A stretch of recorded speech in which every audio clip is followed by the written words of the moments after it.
Salutare tuturor prietenii mei pe orice platformă de socializare, atât Tuteo, cât și TikTok, cât și Facebook. Și vă adresez acest mesaj video pentru voi toți. Este un video în telefonul meu personal, deci nu este după vreo platformă. Anume, de aceea nu are niciun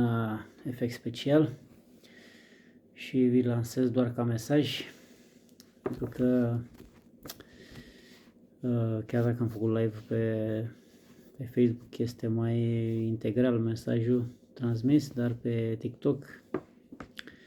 în special pentru TikTok, vreau să lansez acest mesaj, pentru că tot mesajul meu pe un live n-am reușit să-l postez integral și doar am putut să selectez o parte, mică parte din acel mesaj și astfel majoritatea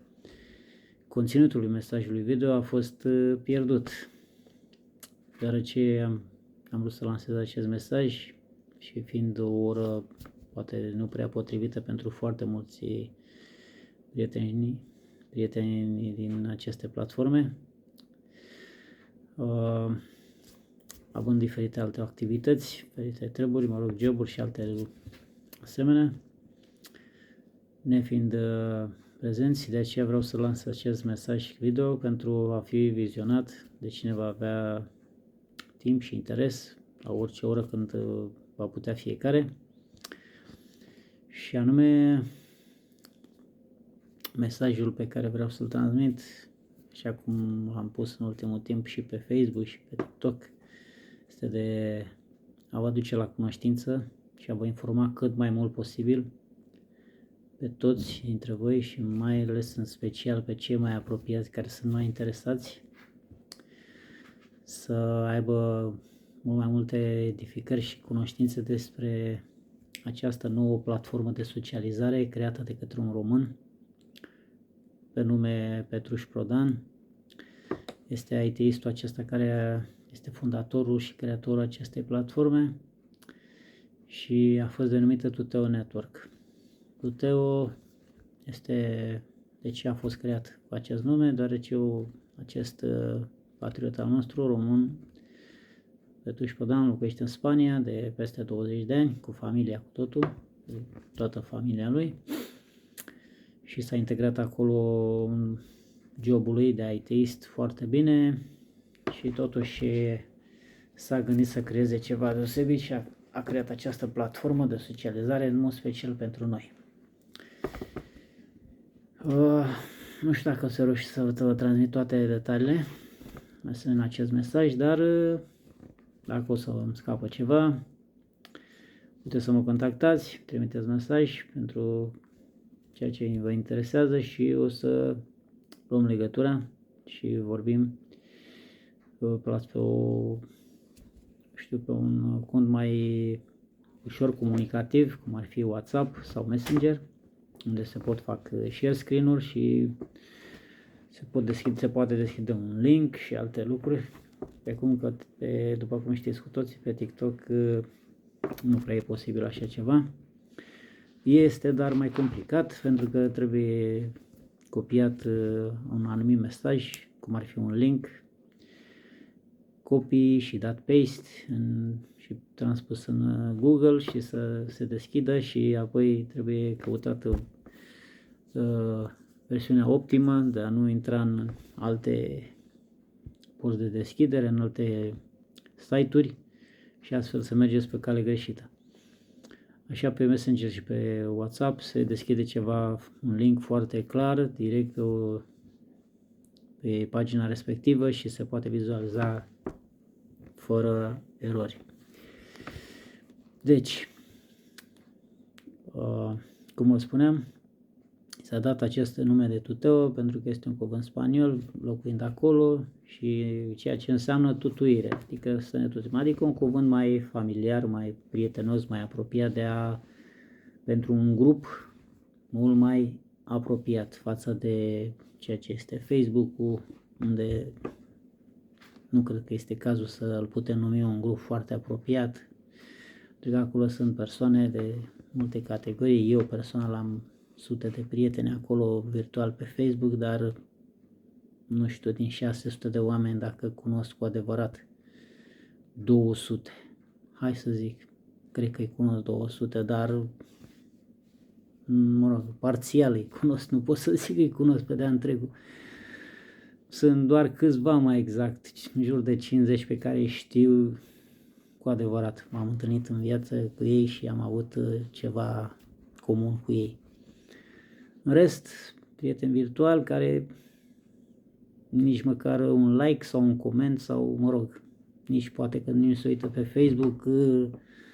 la mesajele noastre, se uită și fac cu totul altceva și, mă rog, dar ne numim acolo ca pe TikTok, de fapt, followers, urmăritori. Urmăritori asta însemnând din gând în gând, din când în când, odată la nu știu cât timp. Și cu alte cuvinte, deci, omul a vrut să creeze ceva mult mai prietenos, ceva specificul nostru al românilor, să creeze ceva prin care să devenim mai puternici și financiar și mai uniți social, să putem să comunicăm, să avem informații clare și necenzurate,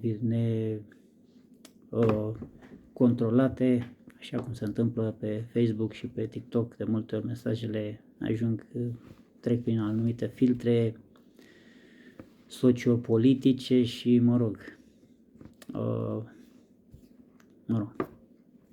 știți și voi poate despre ce vorbesc. Deci, și în felul acesta o să avem o platformă noastră, noi suntem utilizatorii, dar și colaboratorii în același timp. Deci fiecare dintre noi cu care ne înregistrăm aici se face pe baza unui link de invitație, nu intră oricine acolo, se înregistrează ca pe Facebook, intră pe pagina Facebook și declară acolo datele, pentru că de fapt, ce să vezi, în aceste platforme de socializare, Facebook, TikTok și toate celelalte, sunt datele noastre înregistrate, deci nu plătim abonament, dar abonamentul sunt datele noastre personale. Ei își folosesc aceste date personale pentru a le transmite diferitor terțuri companii și, mă rog, cine mai știe pe unde.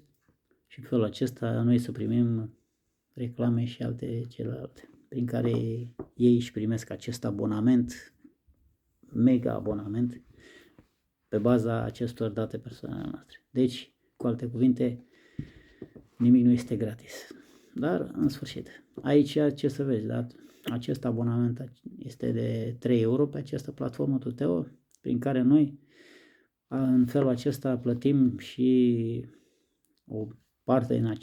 din acest mic abonament se duce spre upgradarea prin acest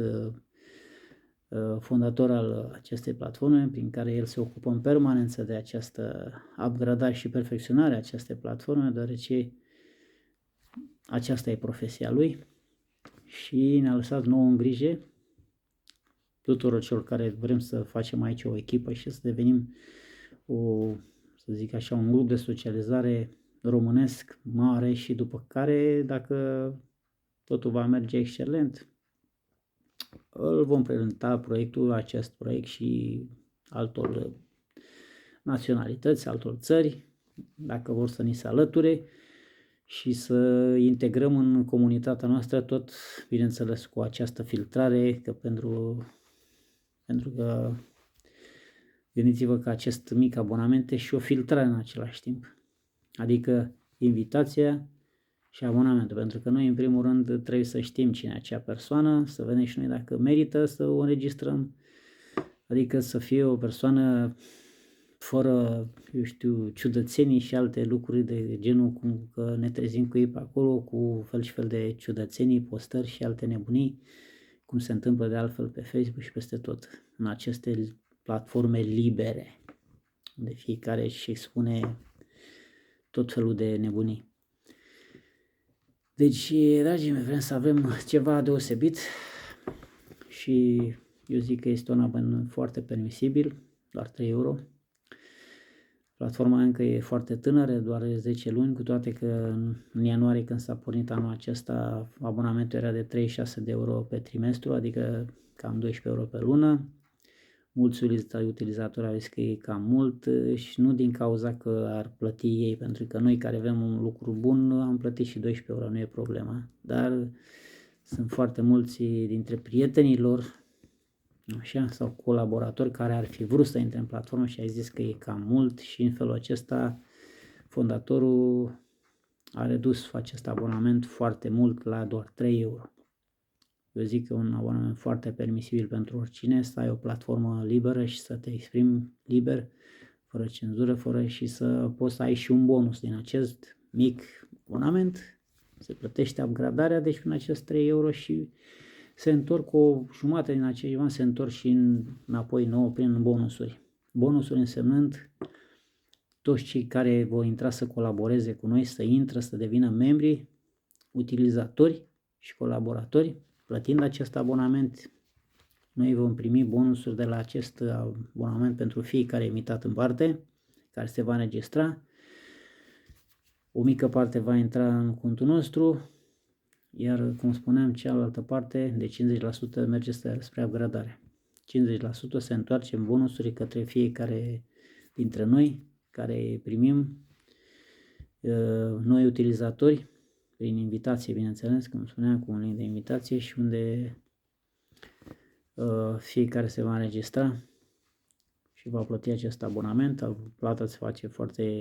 înregistrarea și plata se face foarte ușor prin deschiderea acestei pagini de înregistrare.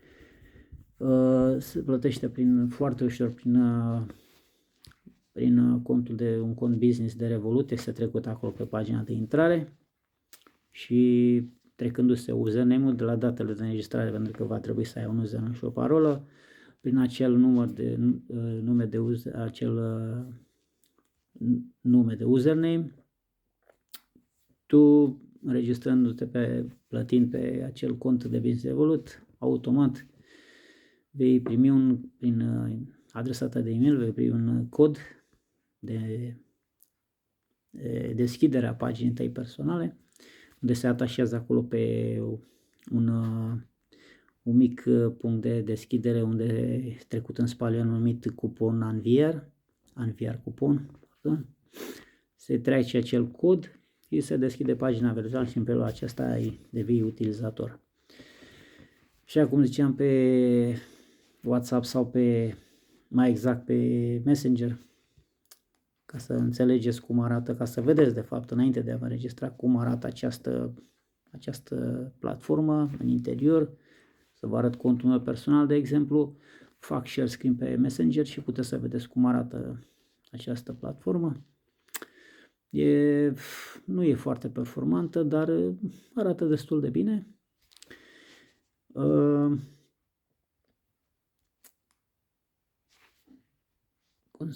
Ce să vă mai zic? Deci,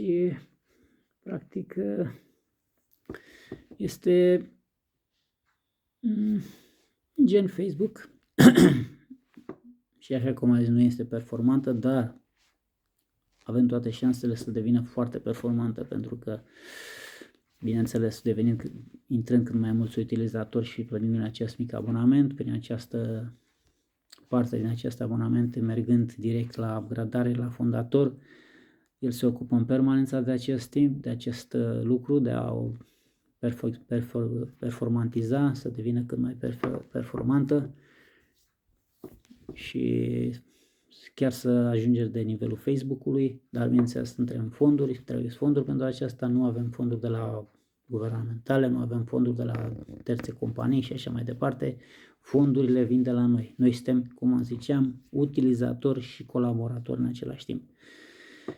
Aceasta ne revine misiunea noastră, dacă vrem să avem un lucru bun, deosebit, să aducem persoane, prieteni buni, să upgradăm această platformă,